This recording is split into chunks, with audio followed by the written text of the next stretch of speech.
The Nerdcast Empire is on the air. It is Music Monday once again on the Nerdcast Empire. I am Matt in the studio. Great to have you along with us once again for another week of music releases. And this week we will be taking a look at the music releases that occurred on or around March the 1st. And helping me do this once again this week in studio is Mike. Mike, how's it going? Back by popular demand.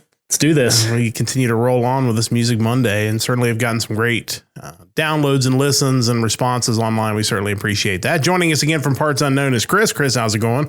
It's going pretty great. And just to get this out there kind of early, thank you to all our fans in Sweden and Australia. Noticed that we were charting over in those countries. So pretty great to be being seen on other sides of the world. Yeah, I think we're going to add to that this week with some different countries that are represented in our choices. Maybe a little slimmer pickings this week. And I don't know if it's just kind of how things cycle out with the releases, but I think the last couple of weeks maybe have been overall a little bit stronger, but still some good stuff this week. And we're going to bring you the best of what we were able to find from this week. We're going to start off a little bit differently, and we may do this a little more in the future when we have major releases, but we tend to try to pick bands that maybe you haven't heard of, or they're off the beaten path when we choose our two bands. But sometimes there's just a major label release or a major artist release that deserves attention as well. And one of the big releases this week was Bruce Dickinson and the Mandrake Project. If you're a fan of Iron Maiden, if you're a fan of Bruce Dickinson, who continues to get it done at the age of 65, you're going to like this project. No question about that. Mike, just some quick general thoughts on Dickinson and the Mandrake Project. I mean, the guy is a legend. What more can you say than that? If you like Iron Maiden, you probably also like his prior solo material. I can't imagine this is going to be too much of a departure for you. I would check it out. It's amazing what his voice still sounds like at 65, because we talked about it earlier. If you watch the video, you can obviously tell like he's getting up there in age. But if you just listen to the tracks, you would not know there's a 65-year-old man still belting out these tracks. Yeah, I think you can see a definite distinction between the singers who have been around that long that have both taken care of themselves and probably to some degree have some genetic luck as far as their voice holding out through those later years. Yeah, and he's continuing to put out great music. Chris, did you have any thoughts on the Bruce Dickinson project? Yeah, it's just always great to see a vocalist who's able to age so gracefully. I mean, I know we've seen it with bands like the Scorpions or Rush, who are able to take care of their voices even better than some of these bands that haven't been around nearly as long. But like you said, everything Bruce Dickinson touches seems to turn to gold, and he might be the most metal pilot in the world.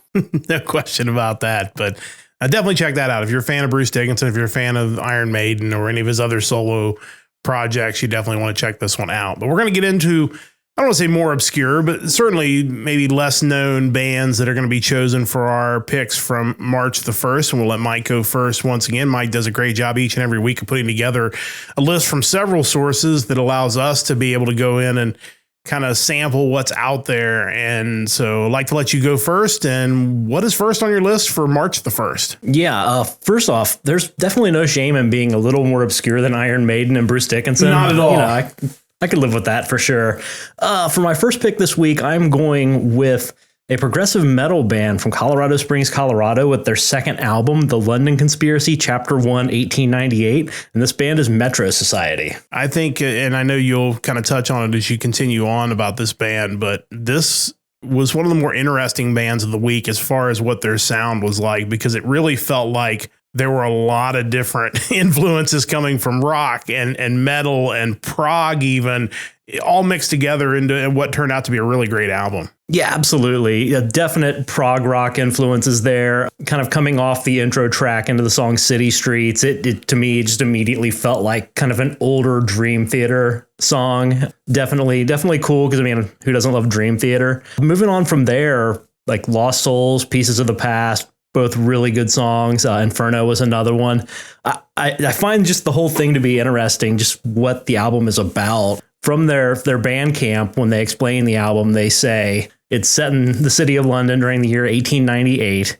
A new century approaches as the Victorian age draws to an end.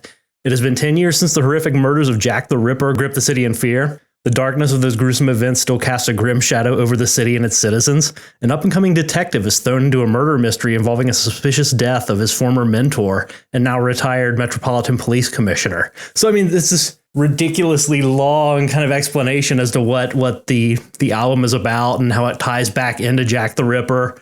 But I mean, this is coming from the same band whose first studio album was all about the Paris metro system. So definitely no shortage of ideas there. That one from A Journey in Paris back in 2007. And certainly this is very much on that same track. And I think the thing that makes this album stand out to me is what their goal was, which I think should be the goal of any good concept album, is you should be able to listen to it front to back and get the whole picture of the story. But there should also be strong enough tracks in there that if you want to drop in and listen to a track or two separate of the entire album, that they can kind of carry their own weight. And I feel like they did a really good job of that here. Yeah, absolutely. I think when you're looking at your best concept albums, you look at something like a Queensryche's Operation Mindcrime that to me always felt like an album full of really good songs that happen to tie together into a story as opposed to the other way around. And this is another one where you could listen to them standalone or you could enjoy the whole thing. Also in their Bandcamp with the explanation of the album itself is a quote by Nietzsche kind of going into it saying, "He who fights with monsters might take care lest he thereby become a monster. And if you gaze for long into an abyss, the abyss gazes also into you." So really cool stuff. I was hoping the quote was going to be "Death is but a door, time is but a window. I'll be back." There's still time for that third album. I mean, they seem to take their time between releases, so we'll see what they come up with next. Anything stand out as far as tracks to you on that one? Like I mentioned, City Streets, Lost Souls, Pieces of the Past. That one was really kind of the first track after those early ones that hit me like, wow, this could be something really special.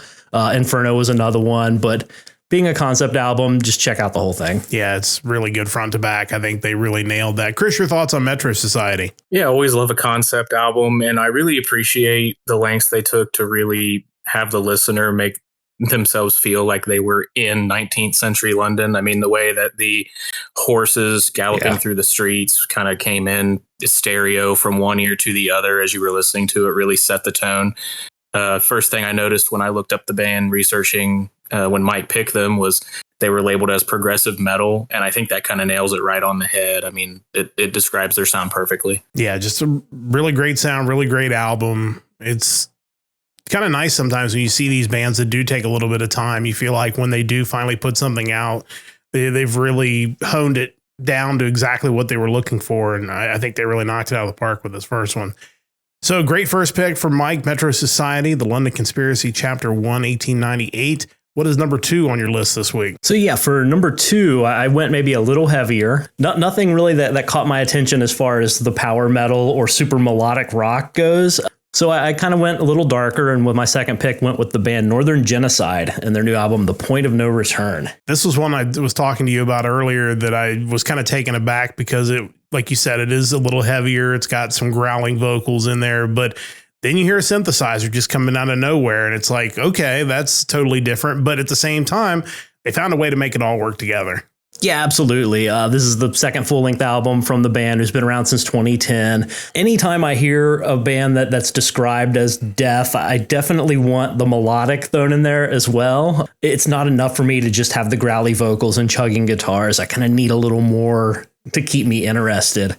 And with this band, that was certainly the case between just the keyboards and the music production to begin with, then also the vocal delivery. It's not enough to just growl. With this band, there were several different types of singing involved, including a higher pitch voice that you heard in the chorus to serve with to serve the pestilence, which I thought really took it to the next level. But yeah, I mean, even just the intro to that song, my first thought was, okay, I could be onto something here. Let's see what they do, and kind of gave me similar vibes as to like a Scar Symmetry, where there's just so much going on with the music. The growling guttural vocals won't take me out of it. But yeah, that's from front to back. That's kind of what that album is. The songs To Serve the Pestilence, Harbingers of Genocide, My Fortress, and Necropolis, featuring guest vocals from Tommy Tuovinen, who is from Crown Shift and Migraine. All really cool songs. Definitely worth listening to.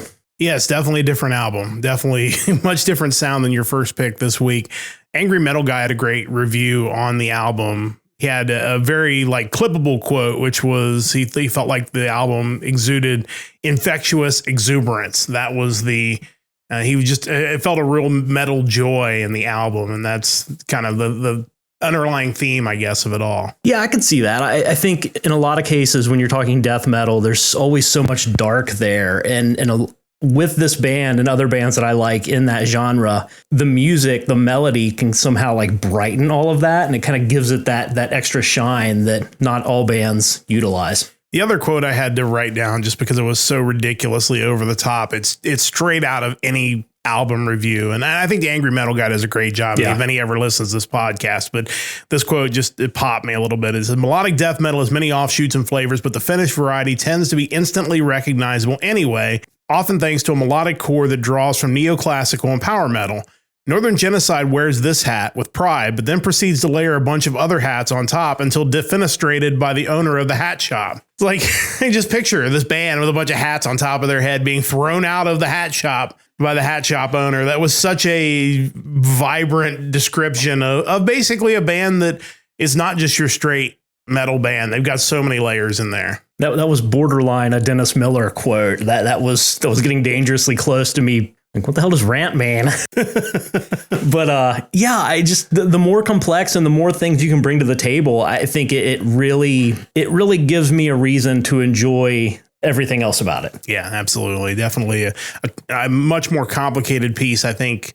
But I think it all, again, really works well together. Chris, your thoughts on Northern Genocide? This album was one that kind of grew on me after a little bit. I wasn't completely sold at first. And I think part of that is because they are experimenting and bringing in all these different types of metal. But once I got into the mid to late tracks on the album and some of the lower tempo stuff, I was definitely sold.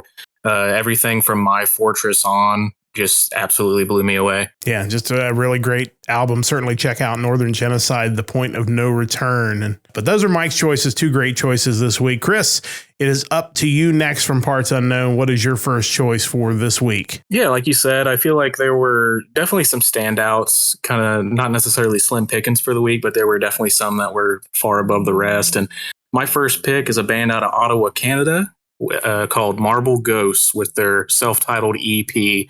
Their Bandcamp and some interviews they've done describe them as it's a band composed of a death metal drummer, an old school metal bassist, a singer heavily influenced by 90s grunge, and a metalcore guitar player. They are blending genres and generations into pure, unadulterated rock. And I think that really comes through. I feel like even on this short EP, they've got a song for kind of everybody. As far as what stood out to me, I absolutely love the vocals from Dylan Gunnell.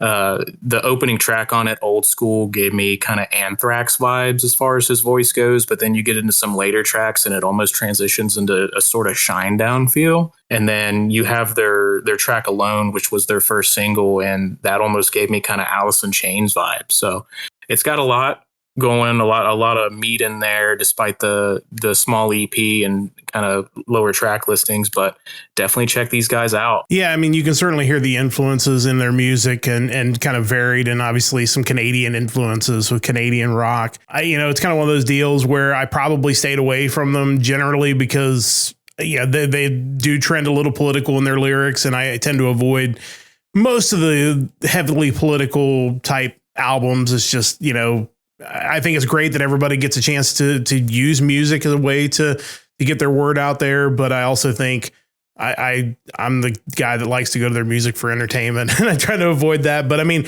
I will say they sound great. They've got a great sound. I think they really do a great job of kind of combining some different influences and styles into their music.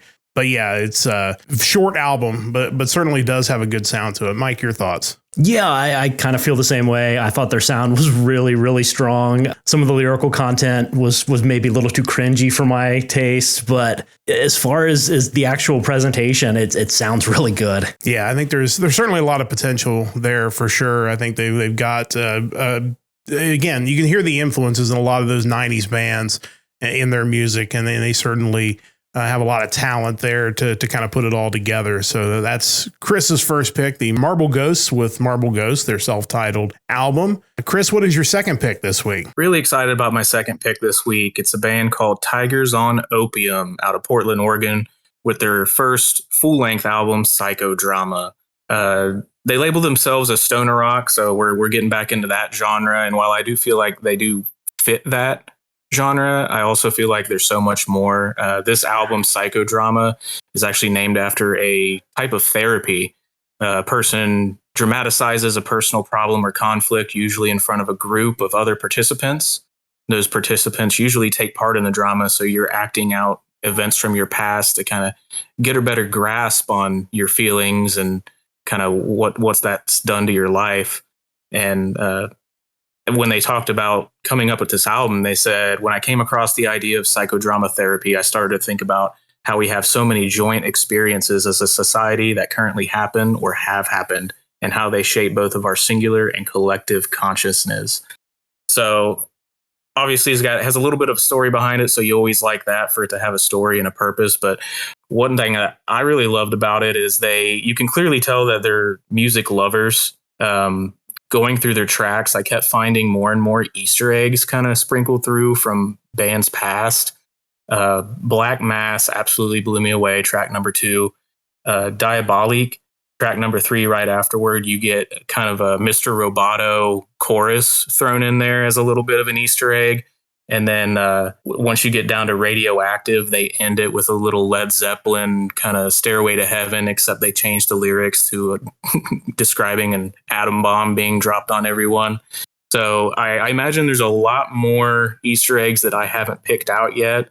And it's caused me to listen to this album front to back multiple times, just trying to pick those out. Yeah, I'll be honest, of all the stoner bands we've seen, and there are a ton of them out there. I mean, there are the ones we've talked about on this podcast, and there are dozens more that Mike has had on his list that didn't make the cut any given week. I thought this was one of the best ones of those. And I think it really comes down to the vocals were really solid. I feel like with a lot of these stoner rock bands, whether intentionally or accidentally, they bury the vocals in the mix so far that you can't really even tell if they're good or not, because it feels like they're such an afterthought. That was not the case with this Tigers on Opium. I thought they really did a good job of bringing the vocals to the front. I read a review from the Sleeping Shaman website that said, Psychodrama is a truly jaw-dropping testament to the band's ongoing musical evolution, as it is a weird, fun, dizzying testament to heavy rock and roll, and I'm here for it.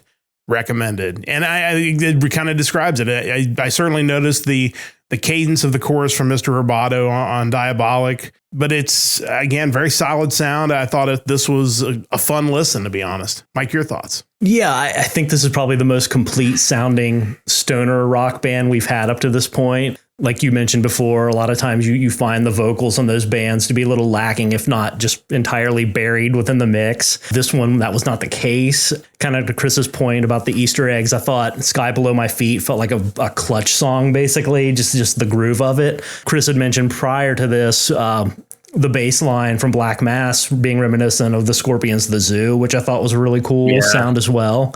And then Paradise Lost had this really cool little guitar solo, both in the intro and then after the chorus, that I thought was just an added flair that maybe you don't see all the time with the stoner rock bands. Yeah, it was a band that clearly has had a lot of influences from a lot of different places. And this album really felt like a way to show all of those off. A very, almost as eclectic a taste in music as our podcast. And it was from, 70s and 80s rock all the way up to bands that are much more modern. But I thought this was a lot of fun. This was one of the more fun releases of the week. I thought this was really good. So definitely check out Tigers on Opium with Psychodrama. Certainly one of the more interesting names we've had so far. So honestly, as I mentioned, I thought the picks were a little tougher to come by this week. And Mike and Chris both took a couple that I think could have potentially been on my list. So I went a little bit even farther off the board this week, starting with a live album by the band Crying Steel.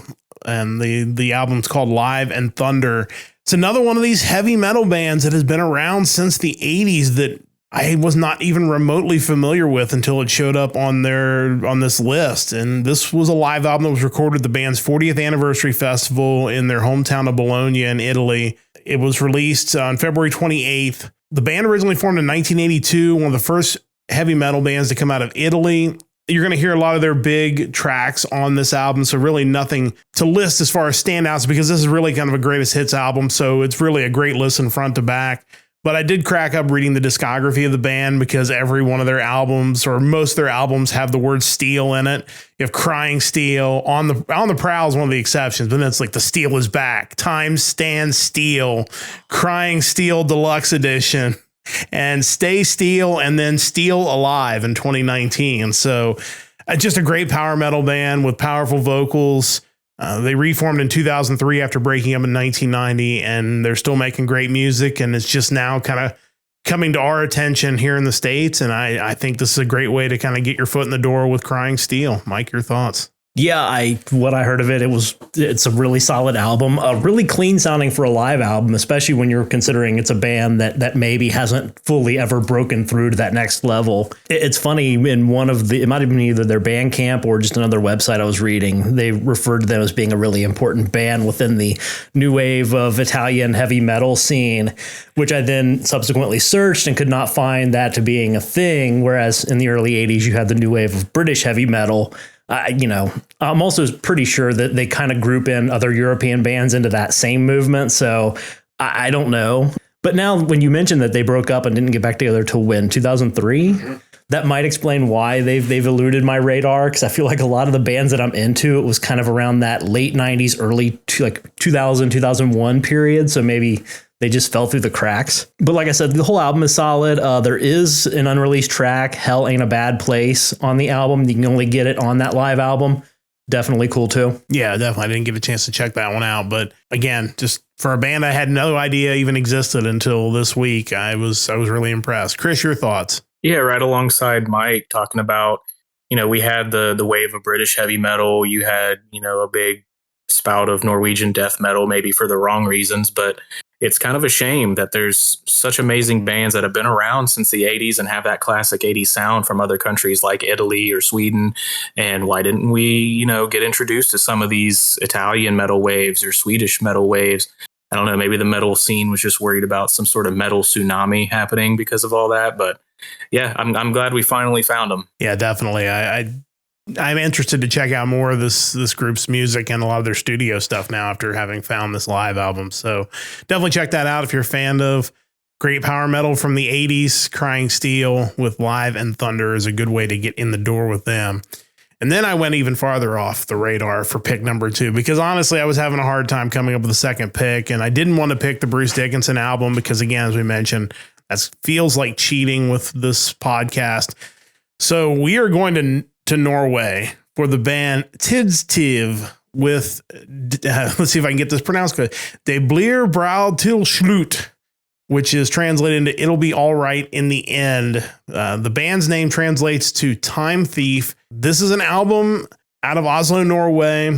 It says they're inspired by punk rock and metal. I didn't hear a lot of punk rock in their sound. It really felt more metal, even somewhat bluesy metal at some point, if that's even a thing. Definitely a great rock sound, a female vocalist that is really, really talented. This is the front of this group, kind of gaining steam. Again, their music is all in Norwegian, so that would certainly make it difficult to maybe translate into a Western audience, but it also seems like they're kind of just up and coming. So it could be that maybe we'll see, as they're now showing up on lists that Mike would check, that maybe we'll start seeing them do some more stuff in English and try to break into the Western audiences a little bit more. But tracks to check out, they're all in Norwegian also. Snus, which translates to snuff. Ingenting, which is translated to nothing. And the name of the band, Tidstyv, which is translated to Time Thief. Some growling vocals in this one, but I really love the guitar intro into that song. Really just kind of cool. But again, way off the beaten path, but sometimes we got to pick some things they're maybe a little outside of what we would normally pick, but I definitely recommend checking them out if you're into something just a little bit different. Mike, your thoughts? Yeah, it's funny. I think in a lot of instances we run into female fronted bands when you're in the power metal or symphonic metal genre. But for me, these guys are just a straight up rock band, and the vocalist works amazing for this. Also kind of interesting that when you think of bands that opt to go ahead and sing in their native language as opposed to English, you immediately think Rammstein. But with their industrial metal sound, I kind of feel like the German language lends itself to that sound somehow perfectly. Like that, it wouldn't, even when they have English language versions of their songs, you prefer the German ones. With this band, you don't really think like, oh, Norwegian and rock music, why not? I mean, it sounds fine. You just wonder if there would ever be a conscious decision to go away from that, or if it's, hey, this is what we do, this is who we are, let's keep running with it. I'm always kind of amazed when you look at bands like Sonata Arctica, for example, that, at some point they clearly made the decision, like, look, if we're going to, gain any level of notoriety in the West, we need to sing in English. And they have obviously done that and done that with great success. And that's so incredibly impressive that a band would be able to do all their singing in a foreign language and make it sound as natural as it could possibly sound. So be curious to see kind of what direction this band takes going forward. I hope people find this band because, like I said, I think there's a lot of potential there for this band to really be solid. Yeah. Chris, your thoughts on my off the wall pick this week, Tidstyv? Yeah, it's always great to come across a band that it doesn't matter if you understand the language or not. They speak through their instruments essentially. And like Mike said, I know they get kind of shoehorned into some other genres like punk and pop, but like he said, they just kind of just straight up rock. And that's all they really need. And they do it well. And I don't know that I'm going to be going out of my way to learn Norwegian anytime soon, but I don't need to because their music does it for me. No question about it. Definitely a little bit different and certainly off the beaten path. But, I've chosen Japanese bands, so why not choose a Norwegian band? So certainly something a little different. But those are our new music choices for March the 1st. We're going to step aside when we come back on the other side of this break. We're going to take you into the vault where we each choose one album from the vault to tell you about, and we will do that on the other side of this time out here on Music Mondays on the Nerdcast Empire.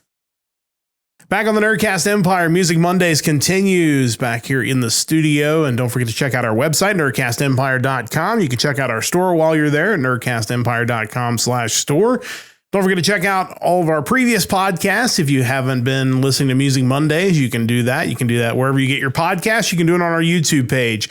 Then, of course, you can check out our regular Sunday podcast as well. And we've got a bunch of podcasts planned coming up. Of course, WrestleMania weekend right around the corner as we're getting close to the beginning of April. And we'll be doing a bunch of podcast content in relation to that. So make sure you check that out. We'll be continuing on with Music Mondays. And next Monday, we'll be looking at the music from March the 8th. And just kind of looking ahead, there's a very loaded lineup coming up for March the 8th. So it's going to be a challenge to get into those 6 picks next week. So we will see how that shakes out on the Nerdcast Empire. But it is time to go into the vault as we do at the end of each episode of Music Mondays. We tell you about a previously released album. Sometimes it's something recent. Sometimes it's something that's pretty old. And in fact, we have kind of everything in between this week. We have something that's just a couple years old. We have something that's kind of mid-range. And then my pick ends up being something that's the oldest one I think I've picked so far. But we're going to start out with Chris from Parts Unknown. Chris, what is your choice for the vault this week? Yeah, so this was kind of an off-the-wall pick for me, probably my most interesting pick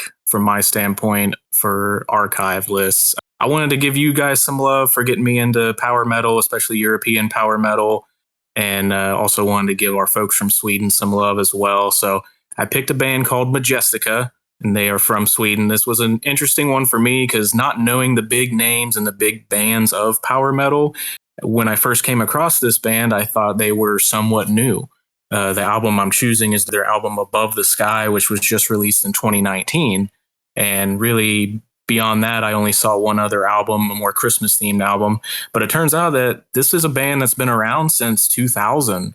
They just went by a different name, formerly called Rainseed. And this is a band fronted by Tommy Johansson. Not being the biggest power metal fan, even in this group of ours, but let alone in the world, I kind of hope I do justice to this album because I know you guys have introduced me to Sonata Arctica and some of the other names across the globe, but this was the first one that I really came across on my own and without even really trying to find particularly a power metal album. But this one blew me away. I mean, it had everything that you would expect from power metal. It had your constant, just up-tempo, double bass, just screaming choruses, melodic vocals, and I think the first thing that I came across on this album was an ode to Spaceballs. It had the Spaceballs theme at the very end, and I kind of just went from there, opening up into some of their other tracks. The title track right at the beginning,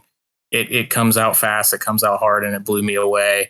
Going down through some of the later tracks, they kind of slow the tempo down for Night Call Girl, and I think that kind of helped me get into them a little more. I'm more into the kind of slow melodies and whatnot, even though that's not necessarily a staple of power metal. And then also love Futureland because that had yet another callback to Spaceballs in the opening.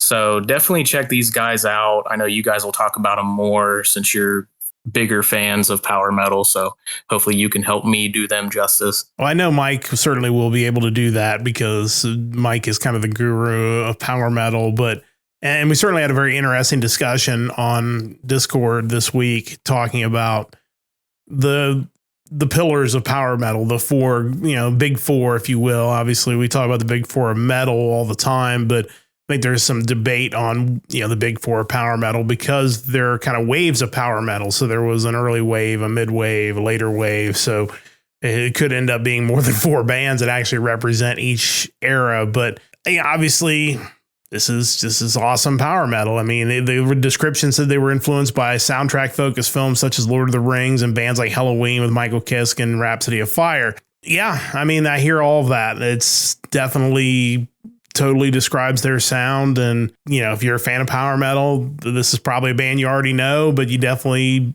should check out Above the Sky if you're not familiar with them, Mike. Yeah, it's funny that they mentioned Rhapsody of Fire since we just got done talking about Italian metal bands and maybe not being the most well-known and that being one of the most well-known, them and Lacuna Coil. Yeah, when I listen to this, I just think, if someone sets out to create the most power metal-y sound, I mean, this is what they accomplished.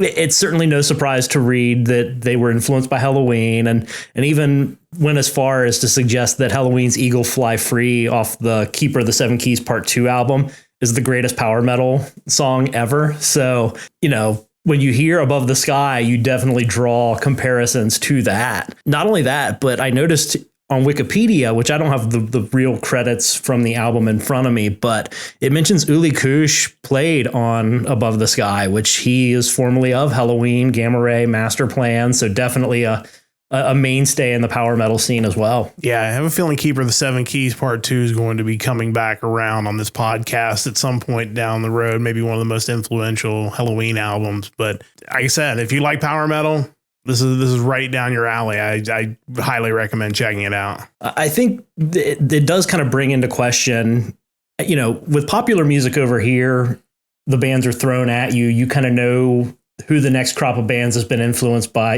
If you want to know who's been influenced by Metallica, you already know those bands. Since there's really no vehicle to bring you the newest power metal, it's like you would think a band so heavily influenced by Halloween, they would be on my radar. I would know all about them, but really that's not the case. There's no vehicle to bring those bands to my attention. And honestly, this podcast has done more to do that than anything else we've had, and that you kind of some cases stumble upon them. But also when you're doing some research, you start seeing, oh, well, this person also worked with this band. Then you kind of start down the rabbit hole of Wikipedia or wherever, and you figure out that there's some sort of relation there. And of course, a power metal band's going to be inspired by Halloween. I mean, who wouldn't be? I think it's going to be interesting to see as we get farther down that power metal line, and maybe even do a podcast at some point just on power metal and some of the influential bands, where it leads us. Because I have a feeling that it's an underserved knowledge base for all of us. And I think as we continue in this podcast, we're going to fill that up pretty quickly because we pretty much pick any power metal band that comes down the pike. At least I do. And this is another great one that certainly could have been a vault pick for either one of us. And Chris grabs it. If not power metal, then like that AOR, yes, melodic rock style that's really adjacent to power metal anyway. Oh yeah, without a question, they definitely run parallel down the same set of music tracks, if you will. But great pick from Chris in the vault this week. Mike, will let you go next with another. I don't want to say super group, but certainly a group that was put together by a couple of guys from big groups that did some great music together. Heavy hitters for sure. Only it's kind of interesting that I think I stumbled upon this before I really knew much about the bands whose members comprised this. So I kind of went into it not even realizing this was a big deal, but ended up enjoying it a lot. For me, my vault pick this week, with the letter D in mind, since that's where we are in my journey through the alphabet, is the self-titled Demons and Wizards album from 1999. It's hard to believe it's like 1999 is always tough because it's like, man, it's hard to believe it was that recent. And it's like, well, it really wasn't that recent. And when you actually look at it now, but I know you'll get into it, but a big lineup, guys that are really influential in their own bands, and you put them together and you're going to create a great sound. Yeah, absolutely. I mean, you have John Schaefer, who is kind of the band leader, rhythm guitarist, songwriter for Iced Earth, who's probably one of the biggest American power metal bands. And then Hansi Kirsch, who's the singer and founder of Blind Guardian, who's right up there on the Mount Rushmore of power metal bands as well. The band's name was kind of taken from Iced Earth having kind of a darker, more demonic sound, and Blind Guardian being very high fantasy, wizard-like. So you have your demons and wizards. First off, I mean, just getting into this album, there's kind of a slow intro track, but once the actual first song proper, Heaven Denies, picks up, you just immediately think, okay, this is going to be something really intense, and it doesn't disappoint. Schaefer's riffing along with Kirsch's vocal prowess is just on another level. The other cool thing about them is kind of the inspirations for some of the songs. While I didn't pick it here, their second album is heavily influenced by Stephen King's works, namely The Dark Tower. But on this album, you have Heaven Denies, who's based on Milton's Paradise Lost. Poor Man's Crusade, based on the 1309 Crusade of the Poor. Winter of Souls, based on King Arthur and Mordred.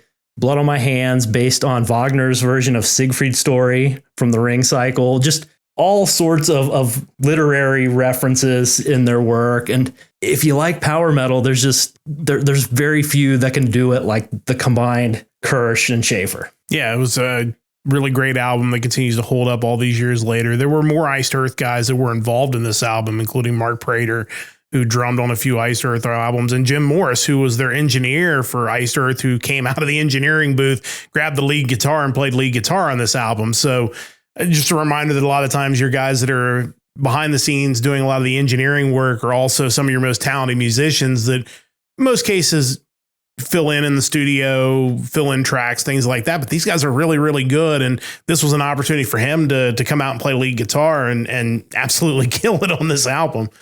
So you got to remember those guys are really talented too. So when we try to bring those guys up from time to time. We talk about these bands because a lot of times they're just as influential as your lead singers and guys like that get all the attention when you talk about these bands. Yeah, absolutely. The sound from one end of the spectrum to the other is just perfect on this album. It's kind of funny because that was the stuff I was listening to in 2000 when all of my friends were listening to Incubus or Limp Bizkit or Korn. I'm listening to epic power metal. But yeah, I mean, Heaven Denies, tremendous song. Poor Man's Crusade, Blood on My Hands, Winter of Souls, Tear Down the Wall. And at the end of the album, they have a cover of White Room, which is actually really good as well. So if you're interested in either one of those bands that make up Demons and Wizards, or just want to try some really awesome power metal, this is a great place to start. Yeah, certainly another great power metal album to add to the vault. Chris, any thoughts on Demons and Wizards? Yeah, beyond your alphabetical picks each week, I'm noticing another pattern because I think you've now had the Black Mages and now Demons and Wizards. So I think I'm starting to see a theme in your picks here. But you're hitting my niche of power metal like kind of perfectly as I'm trying to get introduced into this genre. It's right up my alley as far as anything. Stephen King, absolutely love him as an author. Anything based around Paradise Lost or Dante's Inferno or any of his series, really. So this one was easy to get into, had that dark feel mixed in with the power metal sound, and I absolutely loved it. So you continue to blow me away with another huge power metal band. Yeah, it's just really well done. Continuing on through your alphabet of vault picks, and I just jump all over the place with my vault picks. And I had originally chosen one album, and I decided after thinking about it that I would go a different direction because I kind of got into some horn rock. And I thought, well, if we're going to get into like horns and brass sounds and rock music, well, let's go back to, I don't know if they're the originator, but maybe did it better than anybody else. We're going to go back to Chicago, and specifically Chicago Transit Authority, because this vault pick is their self-titled album. Chicago Transit Authority was released on April 28, 1969. The band later would change their name to Chicago, and obviously it ceases to become a self-title at that point. But this was their first release back in 1969. And the genre is funny on Wikipedia lists as jazz rock and progressive rock. So I would think certainly jazz rock, and if you consider them progressive, which I think there are certainly some progressive elements there, it's probably one of the earlier progressive rock bands that certainly did things that were completely different than any other rock groups that were certainly playing in the late 60s and early 70s. If you're not familiar with Chicago, especially early Chicago, very horn driven, definitely some music that is, some of it is catchy, but really this was the era where all their songs weren't necessarily catchy. They were definitely kind of off the beaten path on some of this stuff, but the standout tracks on the original Chicago Transit Authority, Does Anybody Really Know What Time It Is? I think a lot of people probably have heard that on the radio. That still plays even on satellite radio now. Beginnings is a really great song. Those songs were both written by and sung by Robert Lamb, who continues with the band all these years later, which is really amazing. Question 67 and 68, another really good one off of that album. That was co-sung by Peter Cetera and Lamb. Of course, Peter Cetera would end up singing most of the band's biggest hits in the 80s, and we'll come back around to that a little bit later on in this podcast. And then a cover of I'm a Man, which I did not realize was a cover when I started doing my research for this. That is actually a song that was written by Steve Winwood, as it turns out, actually written for his band at the time, the Spencer Davis Group. And that was in 1967. And he would eventually leave the Spencer Davis Group, and Chicago would end up taking this song and covering it and taking it from a 2-minute 58 radio friendly version of it to like a 7-minute 43-second album version. But that's kind of Chicago, and that's kind of where you see those prog influences. A lot of long songs, just a lot of instrumentation. They're just a great band. This is kind of a good way, if you're maybe just familiar with the pop hits of the 80s, this is a good way to kind of see where they came from. A good starting point for Chicago, because you can kind of see how the band got started, what their sound sounded like before they maybe went a little bit more mainstream with their later releases. But I still love this album, even though it is really different than the stuff from the mid 80s. Mike, your thoughts? Yeah, I think first I was blown away by just finding out there were 3 original members of Chicago that are still around and playing with the band. That for a band that's been around since the late 60s, that's phenomenal.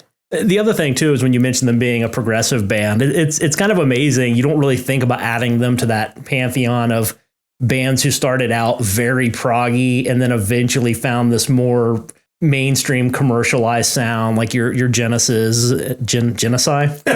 Genocide? Yes. Sure. And even to a degree, Rush.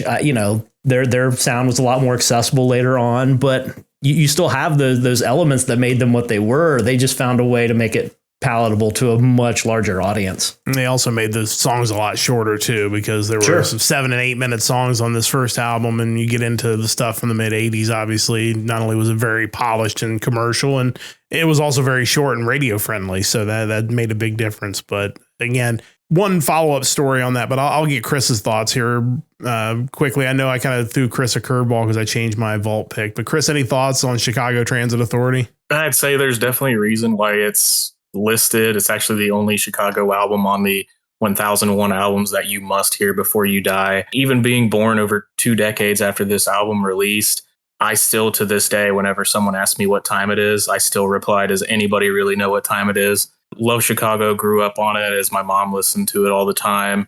And it's one of those albums that almost transports you back in time to the late 60s, early 70s with their sound.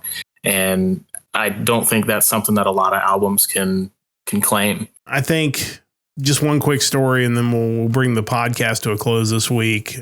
As part of my early broadcasting career, worked with a guy by the name of Jay Hart, and we went and did a NCAA tournament broadcast for Wilmington College up at Eau Claire, Wisconsin. And we drove all night. We didn't fly up. We drove, but I had my CD collection, and I had like the best of Chicago collections. And it was basically all their greatest hits from the 60s through the 80s and 90s. And it was funny because he was probably 10 to 15 years older than me. And he knew all the stuff from this album, because those are the songs I was skipping at that point because I hadn't really gotten into those albums.